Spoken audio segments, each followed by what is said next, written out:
Жаңылыктарды улантабыз. Өтүп бара жаткан жуманын дүйнөлүк коомчулук үчүн эң башкы окуясы бул албетте АКШдагы президенттик шайлоо болду. Дональд Трамптын күтүүсүз жеңишинин себеби эмнеде болгонун талдагандар көп. Дасыккан саясатчы демократтар партиясынын өкүлү Трамптын негизги атаандашы Хиллари Клинтондун шайлоо кампаниясында социалдык желилер эмес, салттуу медиаларга басым жасагандар үчүн жеңилип калгандыгын айтууда. Трамптын жеңишине дүйнөдө кулачын жайган Facebook социалдык желесинин ролу чоң болгондугун белгилеп жатышат. Кесиптешим Элеонора Сагындык кызы азыр бизге бул тууралуу кенен айтып берет. Элеонора, айтсаңыз, Facebooктун Трамптын жетишине кандай байланышы болушу мүмкүн эле? Рахмат, Назик. Ушул тапта ушул АКШдагы либералисттик чөйрөдө Трамптын жеңишин ушул президенттик шайлоодо социалдык желилер камсыздады деген ишеним бар. Жана бул теория азыр абдан алгылыктуу популярдуу болуп жатат деп айтсак болот. Трамптын идеяларын ушул шайлоочуларына жеткирүүдө ириде ушул Facebook абдан маанилүү курал болгондугу айтылып жатат.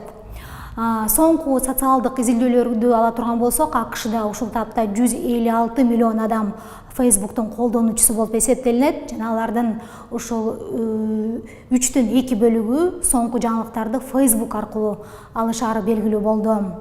Президенттик шайлоо өткөндөн кийин BBC'нин технологиялар боюнча бөлүмүнүн адистери бул маселеге кайрылышып, жана Трамптын жеңиши Facebooктун айбириндеби деген аталыштагы макаланы жарыялашты.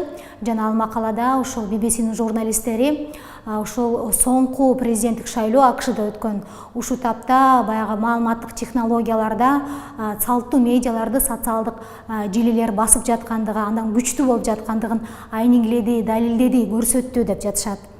Негизинен BBC'нин журналисттери буга чейин Америкада мурунтан баягы калыптанып калган консервативдүү дейликпи басылмалар өздөрүнүн демократиянын түркүктөрү жана алардын кайсы бир талапкер тууралуу колдоосу же болбосо ой пикирлери шайлоочулар үчүн абдан маанилүү жана чечүүчү ролго ээ болот, ойнойт, ушундай ролду ойнойт деп ишенишкен, бирок соңку шайлоодон кийин алардын мындай ойлору таш капты деген пикирлери менен бөлүшүп жатышат. Бул жерде негизги айта кетүүчү нерсе ушул Facebooктун ролу анын окурман үчүн ылайыкташылган баягы фильтр алгоритмдер аркылуу жаңылыктарды сунуштоосу болгондугу айтылып жатат. Бул тууралуу Цукерберг Facebooктун Трамптын жеңип кетишине тиешеси жоктугун айтып чыкпадыбы? Жүйөлөр тууралуу кененирээк токтоло кетсеңиз. Албетте, мындай Facebookка тийиштүү мүнөздүү сөздөр айтылгандан кийин Facebooктун негиздөөчүсү Марк Цукерберг атайын маалымат жыйынын уюштурду. Жана ал жерде Facebook эч кандай ошо шайлоонун жыйынтыгына таасирин бере албайт болчу. Бул деген акылга сыйбаган нерсе. Мында ойлорду таратып жаткан адамдар ушул шайлоо кампаниясы маалында Трамптын тарапкерлери кандай маалыматтарды тараткандыгы тууралуу анча кабары жок адамдар болушу керек деген ой менен бөлүштү. Бирок ошентсе дагы айта кетүүчү нерсе, быйыл ушул 2016 эле жаз айларында жайга чейин Америкада ушул Facebookка байланыштуу бир аз ызы-чуу болгон. Анда ушул Америкадагы айрым басылмалар Facebook жаңылыктарды тандап жана өзүнүн окурмандарына таратууда, баягы тренд сыяктуу жаңылыктарды бир аз бейтараптыкты кармабайт деген кинелерди койгон болчу. Facebook албетте мындай айыптоолорду четке каккан, бирок көп өтпөй эле жаңылыктарды топтоп жана жаңылыктарды сунуштай турган өзүнүн командасын тараткан болчу. Жана андан ары жаңылыктарды ушул лентага кое берүүдө математикалык алгоритмге негиздеп иш кылып калган. Бирок бул нерсе деле өзүн актаган жок. Анткени андан кийин ушул математикалык баягы автоматтуу түрдө алгоритм менен жаңылыктарды таратууда бир аз калпсыздыктар кетти, такталбаган маалыматтар дагы кетип, бул тууралуу дагы сындар айтылган болчу.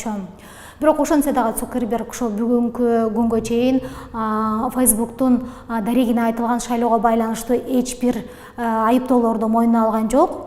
Бирок дагы бир нерсе абдан баса белгилеп кетүүчү нерсе, буга чейин Цукерберг ушул Трампка байланыштуу талапкер катары анча деле баягы жылуу жумшак сөзүн айтпаса дагы, шайлоонун жыйынтыгы чыккандан кийин баягы бир аз Трампка байланыштуу оптимисттик маанайда сөздөрдү айткан болду. Бирок ошол эле убакта ушул Facebooктун негиздөөчүсү анын медициналык камсыздандырууну жакшыртуу жана адам аралык байланышты мындан да күчөтүү боюнча анын пландары өкмөттүн колдоосуна муктаж эместигин баса белгилеп өттү. Кыргызстанда деле интернетте өзгөчө Facebook'та АКШдагы шайлоо темасы абдан көп сөз болгон темалар болду. Кыргызстандагы Facebook колдонуучулары Клинтон менен Трамптын кимисине көбүрөөк тартканы байкалды. Ооба, албетте, баягы АКШда өткөн президенттик шайлоо Кыргызстанда дагы абдан негизги темалардан болду. Бул тууралуу абдан кызуу талкуулар жүрдү. Интернетте баягы эми кызыл чеке болуп эки тарапка бөлүнүп алып жаатташты деп айтканга болбойт, бирок негизи баягы күн тартибиндеги негизги топ темалардан болду десек болот. Эми ачыгын айтканда Кыргызстандагы ошол интернет колдонуучулары негизинен Клинтонго эле баягы жан үрүштү, жан тартышты. Өзүңүздөр билесиздер, ушул Клинтон Кыргызстанга бир эмес, бир эки жолу келип кеткен болчу. Баягы кыргыз коомчулугуна таанышыраак талапкер десек дагы болот. Эсиңиздерде болсо 1997-жылы ошол убактагы Билл Клинтондун жубайы, президенттин жубайы биринчи канайым катары келип кеткен. Андан кийин экинчи жолу Кыргызстанга ушул 2010-жылы келип, ал убакта баягы АКШдагы мамкатчылык кызматты аркалап турган болчу. Ал Кыргызстанга келип бир катар ошол убактагы өлкө жетекчилери менен жолугушууларды, сүйлөшүүлөрдү өткөрүп кеткен. Трампка байланыштуу айта турган болсок, албетте андагы талапкерлери болду. Көбүнчө аны ошол Орусиянын саясатын колдогон Кыргызстандагы саясатчылар дейликпи, же ушундай саясий маанайдагы адамдар ага жан үрөп турушту. Бирок дагы бир айта кетүүчү нерсе, белгилей кетүүчү нерсе, эсиңиздерде болсо Трамп шайлоо кампаниясынын маалында ушул АКШга мусулмандарды киргизбеш керек деген оюн айткан болчу. Ал эми Кыргызстанда болсо калктын 80% мусулман, ислам динин тутунгандар эсептелет. Жана бул нерсе дагы ушул Клинтондун тарапкерлери Кыргызстанда уярмандар көбүрөөк болгонго баягы өзүнүн факторун, себебин ойноду деген пикирлер бар. Рахмат элен.